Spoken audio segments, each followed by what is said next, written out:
Bem-vindos ao nosso canal. Vampiros. Nem sempre sores da noite. Às vezes sugam a energia vital, e já é que lhes basta. Muito obrigado aos inscritos e se você ainda não se inscreveu no canal, inscreva-se. E ative as notificações para receber os próximos vídeos. Não se esqueça também de deixar seus comentários e compartilhar essas histórias com seus amigos. Pegue seu prato de mandioca frita e seu copo de leite com groselha e vamos desvendar juntos essa história empolgante. Vamos juntos pela escuridão. Vampirismo. Alfonso Hernandes Catá. De 1885 a 1940. Éramos um grupo de amigos reunidos sob a ramagem de um passeio. Ao longe, entre os arabescos de folhas, alguns arcos voltaicos fingem-se de luas trêmulas. Todos os rostos expressam cansaço. Finalmente, alguém insinua uma conversa escabrosa e olhares sonolentos tornam a refulgir. Fala-se de acontecimentos estranhos, da lógica invisível de fatos absurdos, de perversões refinadas, de complicações eróticas. Um conta o caso de um homem apaixonado por unhas, mas apenas por unhas de mulher, outro narra extraordinárias monstruosidades, estranhos vícios esotéricos, outro conta a história do belo crime perpetrado por um artista louco que, acreditando encontrar grande semelhança entre a Vênus de Milo e sua amante, cortou-lhe os braços com um machado para dar-lhe conformação idêntica à da estátua. De repente, Raul Ginarosa, o ameno conversador, pede vênia para narrar uma história singular, sob cuja simplicidade cotidiana esvoaça um feitiço sobrenatural, e, concedida a licença, acomoda-se melhor no assento e assim começa a narrativa. Ainda que os casos de vampirismo sejam demasiadamente frequentes para que um deles, adicionado à lista, consiga surpreender a atenção, as misteriosas peculiaridades deste episódio inquietam o espírito com uma sensação de dúvida que favorece todas as pérfidas faculdades imaginativas. O fato foi o seguinte: a vila inteira desconhecia o passado do velho homem. Para além dos muros do jardim que rodeava sua casa, a curiosidade das pessoas jamais avançava. Era inútil interrogar os criados, e o velho nunca conversava com ninguém. Levava uma vida misteriosamente metódica. 2 tardes por semana, saía para uma longa caminhada, aos domingos, não ia à igreja. Ele mal respondia, com ligeiras inclinações de cabeça, às saudações dos camponeses. Todavia, quem trouxe a notícia de um passado perverso e tempestuoso para o povo?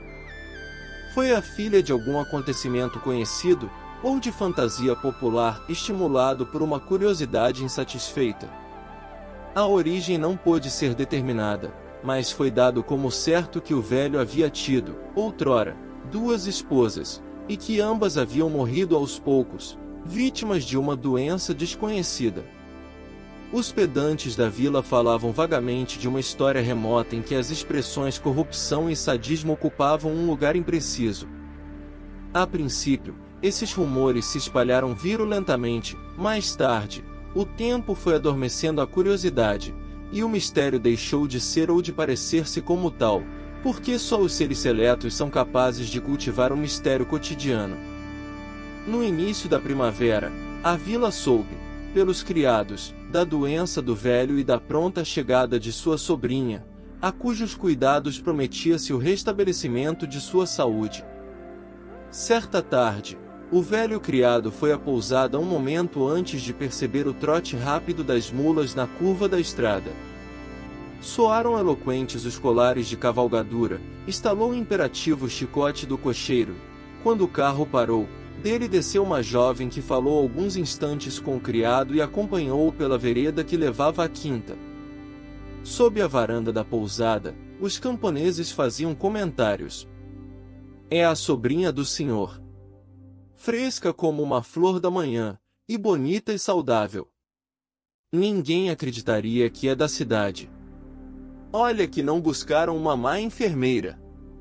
E eles riram muito, com desconfiança. O velho sarou-se rapidamente. Suas caminhadas tornaram-se menos raras. Era visto habitualmente, todas as tardes, apoiado no braço de sua sobrinha, iam ao sopé do monte e voltaram ao entardecer.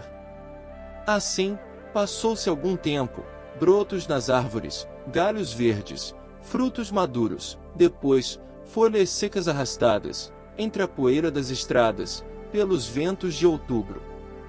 Então todos perceberam que a sobrinha do velho emagrecia, que murchava. Onde estavam o tom rosado de suas bochechas e o triunfo carmesim de seus lábios? Parecia outra, roxas olheiras circulavam seus olhos, seu andar era lento, toda ela se tornava quase transparente e azul. Ao retornarem do passeio, encontraram um grupo de camponeses e, após se cruzarem, as mulheres viraram-se para olhá-la. E disseram, compassivas: "Pobre senhorita! Está murchando." E ela murchava, murchava. Os círios de novembro iluminaram seus últimos dias. Em um longo entardecer de outono, após um vômito súbito e sanguinolento, seus olhos tornaram-se vítreos e sua cabeça tombou inerte. A vila inteira desfilou diante dela. Sobre o leito mortuário, suas mãos cruzadas pareciam outras flores entre açucenas e lírios. Foi quando ressurgiram, com novo vigor, aquelas histórias nebulosas.